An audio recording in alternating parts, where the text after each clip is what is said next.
TDP నేత వర్ల రామయ్య మాట్లాడుతున్నారు. ఆ లైవ్ చూద్దాం. వీళ్ళిద్దరూ వచ్చి నాకు 2 కోట్ల ఖరీదయ్యే వజ్రాలు పొదిగిన బంగారపు వాచ్ ఇవ్వటానికి ప్రయత్నం చేశారు. నేను తిప్పి కొట్టి వాళ్ళ మొహాన్ని కొట్టి గెట్అవుట్ అని కేకలేశాను. ఇది తగు చర్య నిమిత్తం మీకు తెలియజేస్తున్నానని సుప్రీంకోర్టుకి లేఖ ద్వారా తెలియజేశారు.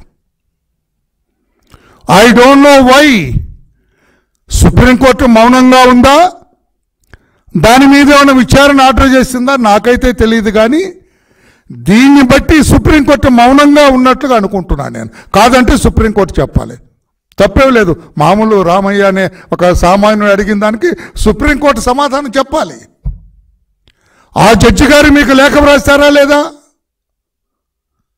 ఇద్దరు వెధవలు ఆబ్లిక్ పెద్ద మనుషులు 2 కోట్ల ఖరీదయ్యే వజ్రాల వాచ్ తీసుకొచ్చి, వజ్రాలు పొదిగిన వాచ్ తీసుకొచ్చి నాకు బహుమతి ఇవ్వబోయారు, గిఫ్ట్ ఇవ్వబోయారు.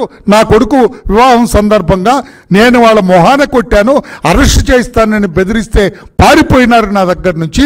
చర్యలు తీసుకోండి అని సుప్రీంకోర్టుకి లేఖ వ్రాస్తే is it not the duty of the Supreme Court to initiate action? అప్పుడే సుప్రీంకోర్టు సిబిఐతో దర్యాప్తు చేయించొద్దా?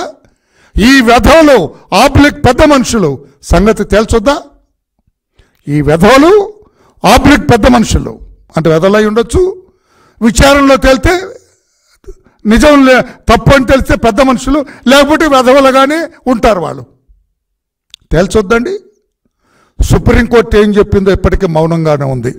మనకు వచ్చిన సమాచారం ప్రకారం, ఈ రోజున రాష్ట్ర ప్రజల ముందున్న సమాచారం ప్రకారం, సుప్రీంకోర్టు ఏం యాక్షన్ తీసుకుందో ఎవరికి తెలియదు. Supreme court has to open it's mouth. Supreme court నోరు తెరవాలి.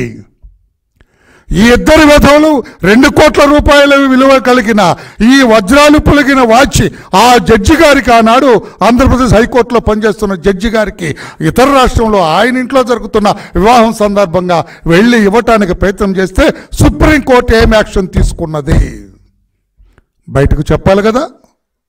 ఈ అంశాన్ని ఇటు పక్కన పెడితే జగన్మోహన్ రెడ్డి గారు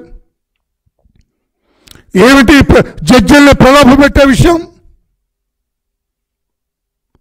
ముఖ్యమంత్రిగా ఇది తగునా మీకు? ముఖ్యమంత్రిగా ఓత్ ఆఫ్ సీక్రసీ మీద కూడా ప్రమాణం చేశారు మీరు. ముఖ్యమంత్రిగా మీకు ఇది తగునా అని అంటున్నాను నేను.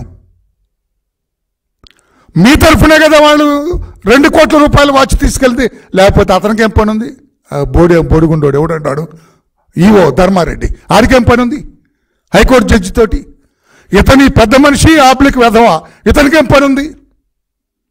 నవ్వద్దు సార్, నేను చెప్పానంటే పెద్ద మనిషి ఆబ్లిక్ వెధవ తేలుతుందా, పెద్ద మనిషికి తేలుతుంది, తేలేంత వరకు అంతే కదా. వెధవ అవుతాడా వేమిరెడ్డి రామచంద్రారెడ్డి, పెద్ద మనిషి అవుతాడా? తేలాలి కదా. ఇది ఎలా ఉంది?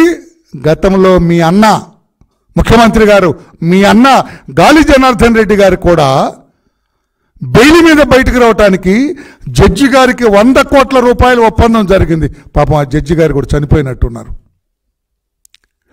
ఆ దారిలోనే అన్న గాలి జనార్దన్ రెడ్డి గారి దారిలోనే మీరు ప్రయాణం చేసినట్టే కదా. ఇది జడ్జి గారిని ప్రలోభ పెట్టడం కదా.